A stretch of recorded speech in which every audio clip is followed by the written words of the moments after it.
Good morning, John. I don't really know how to pick a video topic right now, so I'm letting everyone else do it for me. I'm doing a question Tuesday. From Shiogarath's Lost Pine Cone. Is Earth gaining or losing mass over time? It's doing both, but it's losing more than it's gaining. But it's kind of an apples and oranges thing, so we gain a lot of a certain kind of mass and we lose a lot of a completely different kind of mass. So the big input is space rocks, which has a little bit of water along with it, but it's mostly rock stuff. Like 200 metric tons of that hits the Earth every day, which is wild. So it's really small, little pieces. So we gain like 40 to 50,000 metric tons of that per year. But then we lose about 100,000 metric tons of almost entirely hydrogen and helium. Helium that's created inside of the Earth through radioactive decay. It floats up to the top of the atmosphere, gets kicked off by the solar wind. Some hydrogen is also created that way. Most of the hydrogen is created, I think, through atmospheric chemistry. That also gets kicked off by the solar wind. 100,000 metric tons a year gets lost. So we're weirdly, getting smaller as we're getting bigger. But this is all just interesting facts. It is not something you need to worry about. MT Botany asks if there's any trees or flowers I'm excited about.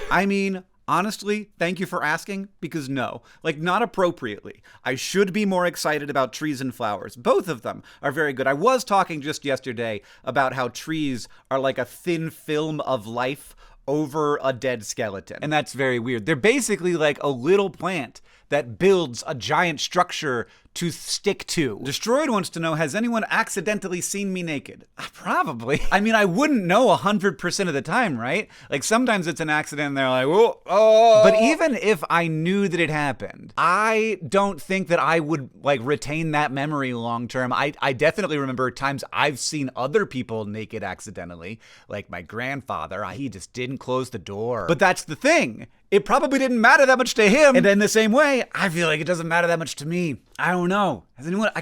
I'll probably think of it later, but I don't remember any right now. Which animals should Brennan punch? This is a reference to the new Ask Hank Anything that just came out with Brennan Lee Mulligan. That's right, an hour of me answering Brennan's questions. You probably want to watch if you haven't already. The dumb answer is mosquitoes, because you can punch a mosquito, it's not even gonna hurt it, but also if it did, that's good, because they're bad. But that's boring. So really the animal that is really good to punch is one that both is attacking you, so you can't be blamed, and also can't really hurt you. So punching a shark, great idea, but I don't want to be in that situation. Punching a goose, I also don't want to be in that situation, but sometimes you feel like there's no other choice with a goose. And they're definitely more in the kicking zone, but I feel like I could get an uppercut under there, And really teach it a lesson. Allison asks why I'm still on Twitter. I had a Twitter relapse. I'm not still on Twitter. I am on Twitter again, but I'm not on Twitter anymore. I did it for 3 days. It was a real binge.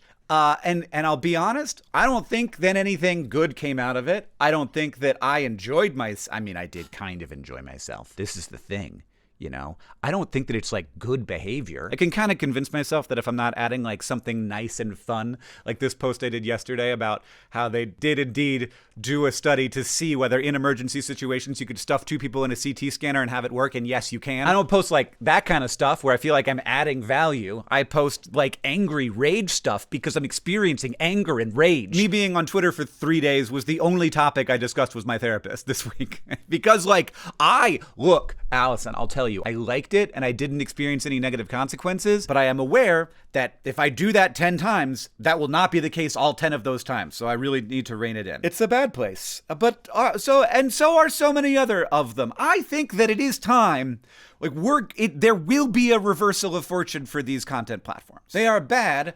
I think that we understand more and more why they are bad, and we understand more and more of the negative effects they are having on the world. And everybody knows that 1,000 years from now, Facebook will be a thing that maybe will be mentioned in a history book somewhere. And just the same way that now when I look at a car that's powered by gasoline, I'm like, boy, that's gonna be a relic from the past. I feel the same way about the current generation of content platforms. I just think that it reminds me of the stories of ultra powerful children. This is actually something else that me and Brennan Lee Mulligan talked about. So this is a trope in science fiction of a child who is born too powerful, and so everything must be organized around the child, but then inevitably you cannot prevent the bad thing from happening. It just feels like a child has too much power, and all of these platforms are being run by children. But even if they're good people, and some of them definitely aren't, but even if they're good people, there's just too much power and they don't know what they're doing because no one's ever done it before. So that's how I feel generally. I don't see myself as still being on Twitter. I see myself as having relapsed a little bit. Jen asks, how am I doing and what have I done to prepare for Project for Awesome? Well, I did go and see if I could get a really high quality possum mask, but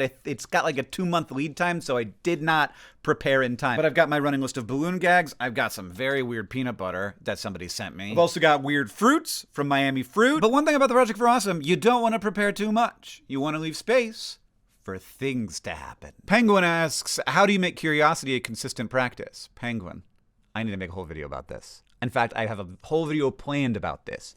I apologize that it's not done yet, but it's going to be good, and I think it's important, and I appreciate you for asking. But in the meantime, since that video is not out, there is the new Crash Course Scientific Thinking, which you can watch, and I'm hosting. I'm hosting a crash course. It is about how science works and how we created science and what science actually is. There's 2 episodes out already, and you can watch them on Crash Course. There's so much going on. There's even more than you know going on. Wait for next week. What did people think static electricity was before they knew what electricity was from Sean? So a bunch of different things, because there was a bunch of different cultures and they all to some extent experienced static electricity, though some more than others, because of course the amount of moisture in the air matters. But the story I know is that there was like an ancient Greek guy, I don't even know when this was, but he was an ancient Greek guy and he was rubbing fur with amber, the precious stone. Amber's weird. He was rubbing it and then that would attract other things. And he was like, this is weird. And you know what the Greek word for amber is? Electron. That's pretty cool. So this very effect is where the word electricity comes from. It's named after amber because amber does a weird static electricity thing. And I believe that they just thought amber had a soul, its own soul, which, look, even today, there's philosophers who think that consciousness is imbued in all things. I think they're wrong, but, you know, they know more than me about a lot of stuff. Skylar wants to know if I'd rather be a raccoon or a whale, which is really not an easy question to answer. I mean, gosh. The thing is that they're both good, but in entirely different ways. Like, sometimes you see a raccoon relaxing, and you're like, yeah, that is what I want. And honestly, like, there's a lot of different kind of whales, but I'm picturing like a blue whale, like the biggest whale.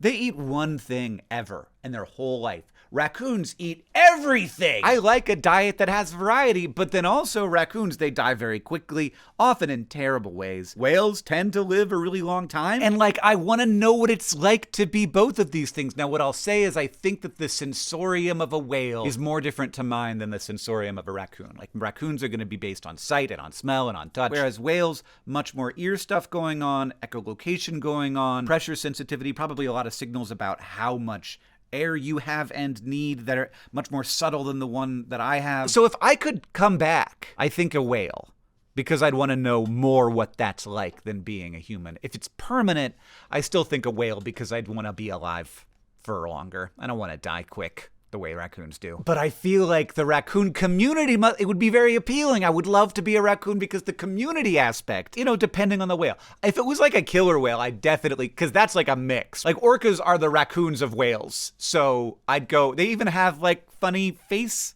markings. So yeah, I'd be an orca, but I'd try to be one of the orca that only eats fish, because otherwise I'd feel bad about all of the marine mammal killing. And finally, Hannah asks, favorite and least favorite kinds of ice. In terms of frozen water, the obvious least favorite is going to be your black ice, whether that's in a car or whether that's just like hiding under a thin layer of snow and you don't know about it. So ice that is coating a surface that I am about to be moving over is my least favorite kind of ice. It has caused me a lot of problems. It has caused a lot of people a lot of problems. It is unpleasant. The consequences of it are unpleasant. And then number one, look, this is tricky, but I think I'll go with hoarfrost. God, it's so cool when you like stumble upon like a whole new little forest of ice that has been constructed like out on a stream bank in the middle of nowhere. And you're like, what is this magical wonderland? I feel as if I've been transported to the crystal dimension. It's often accompanied by like a lot of fog. And so you also got that going on. Feels very weird and mystical. And you can just spend all day like looking at it. So that's what I'm going to go with. Thank you for helping me make this video. It was pleasant, and I appreciate everybody adding some pleasantness to my week. Really left this one at the last minute because I kept thinking I'll surely come up with a video topic. I mean, I have plenty of topics. I just didn't know which one would fit into the moment, you know? So I appreciate y'all. John, I'll see you on Tuesday.